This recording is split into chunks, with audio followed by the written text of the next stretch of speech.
A ruler survives by being two creatures at once, lion for open force, fox for hidden danger.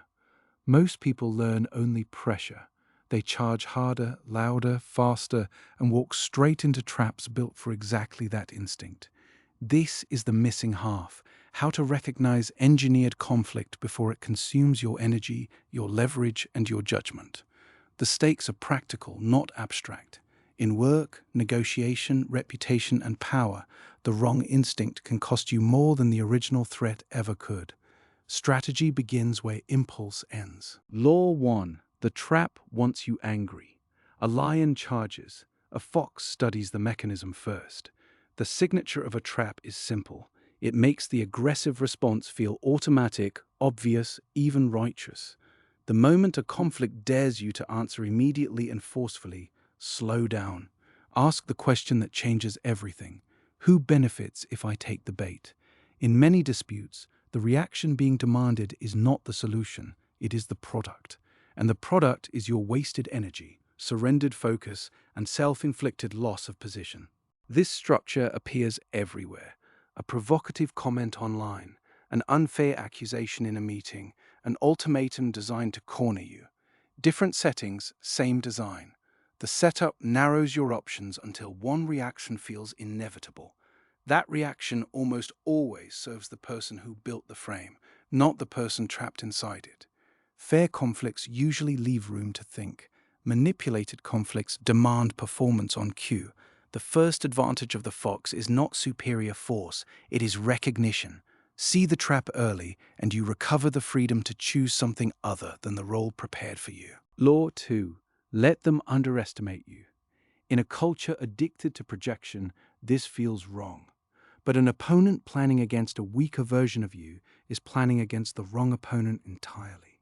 You do not need to announce every capability, every resource, every connection, or every threshold. Underestimation creates leverage at no cost. It invites careless assumptions, premature confidence, and bad decisions made in your favor. Public strength can intimidate, quiet capacity can mislead, and in conflict, misleading a rival about your limits is often more useful than impressing them with your range. Law 3. Never reveal which fight you are actually fighting. In any conflict, the person who discloses the real objective too early hands the other side a target to defend against. State the surface issue, protect the deeper aim. If a single term is being debated, but the real value is the long-term relationship, exposing that priority gives away leverage on both fronts. This is not dishonesty, it is discretion. You are not required to provide a complete map of your motives to someone positioned to use that map against you. Law 4. The lion lacks patience, and that is its weakness. Force wants resolution now. Cunning waits for timing, even if timing takes weeks or months. Many people lose leverage because they need an answer today that would become stronger with distance, information, or changing conditions. There is a specific anxiety that confuses urgency with necessity. Before forcing a confrontation, ask whether the matter truly requires action now or whether you are simply intolerant of uncertainty. Patience is not passivity. It is disciplined refusal to spend power before the price of action starts dropping. But patience alone achieves nothing. It only buys space for the next move.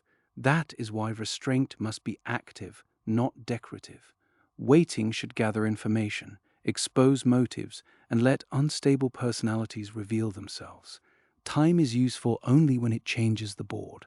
If nothing is changing, you are not being strategic. You are only hesitating. The fox does not admire delay for its own sake. It watches for shifts in pressure, errors in judgment, and openings created by other people's needs to act before they are ready. Patience matters because people rarely stay disciplined for long. Law 5. Let them defeat themselves. The sharpest form of cunning is often restraint. People driven by ego, impulsiveness, or the need to prove something frequently make the mistake that ends the conflict for you, if you can resist interrupting the process. This is harder than it sounds. Watching someone move toward a self-inflicted loss triggers the urge to step in, argue back, or force a conclusion. Yet every unnecessary intervention gives them a story in which you cause the outcome. Silence leaves ownership exactly where it belongs, with their own choices. And this principle carries danger if taken too far. Not every threat will collapse under its own weight. Some grow sharper while you wait. Some opponents use your restraint as room to advance. Strategy can become self-deception when it remains in place after conditions have changed. This is where many intelligent people fail. They mistake delay for mastery, distance for control, and non-reaction for wisdom. A tactic becomes a liability the moment it no longer alters the outcome in your favor. What protected you early can expose you later if you cling to it past its useful life. Law 6. Know when you need the lion. Cunning is not a religion. There are moments, rare but real, when patience has delivered all it can and the threat is still escalating. Past that threshold, waiting is no longer strategic. It is expensive delay.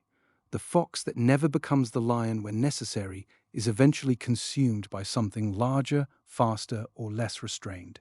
Decisive action earns its place only after strategy has been exhausted honestly, not after one inconvenience, not after bruised pride, after the evidence shows that force is now the least costly remaining option.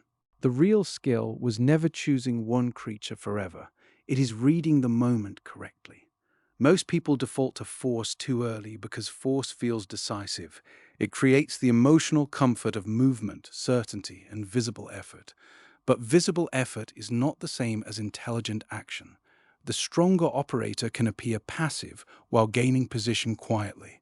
The weaker operator can appear bold while burning through options in public. Good judgment is not loud, it is accurate. It knows whether the situation requires pressure, concealment, distance, or a clean, final strike. The hardest part is not the strategy. It is tolerating how strategy feels from the inside. Patience feels like weakness while you are living in it, even when it is the stronger position.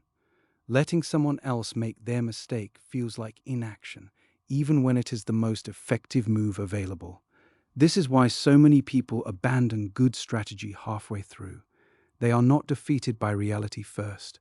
They are defeated by discomfort. Force offers emotional relief immediately.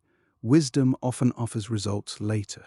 In the moment, later can feel unbearable to undisciplined minds. There is another advantage to the fox. Quiet wins create fewer enemies. When people are overpowered publicly, they know exactly how they lost, and humiliation often returns later as retaliation. But when they are outmaneuvered by timing, silence, and structure, the loss can arrive without a single dramatic moment to point to. They simply discover that their position has weakened. That matters. Strategy is not only about winning now. It is about reducing the probability that today's opponent becomes tomorrow's obsession. The cleanest victory is often the one that leaves the least emotional residue behind. Practice this somewhere small first. You will not become fox-minded for the first time inside a major conflict. Build the reflex in minor disagreements, low-stakes negotiations, and moments where the cost of misjudgment is limited. Notice the urge to reply instantly and resist it. Notice the urge to reveal everything and hold something back. These habits must become familiar before pressure arrives. Strategy fails under stress when it has never been rehearsed under comfort. The training ground is ordinary life. That is where disciplined cunning becomes natural instead of theatrical. Strength without strategy is just force waiting to be outmaneuvered by someone patient enough to wait for your mistake. Learn to think like the fox first. Save the lion for the moment when nothing else will work. That is the discipline Machiavelli understood. Not cowardice, not aggression, but accurate adaptation. The person who survives conflict best is not the one who always attacks. It is the one who knows what kind of fight is really happening, what response it was designed to provoke, and when silence, patience, or decisive force serves the outcome better than pride ever could.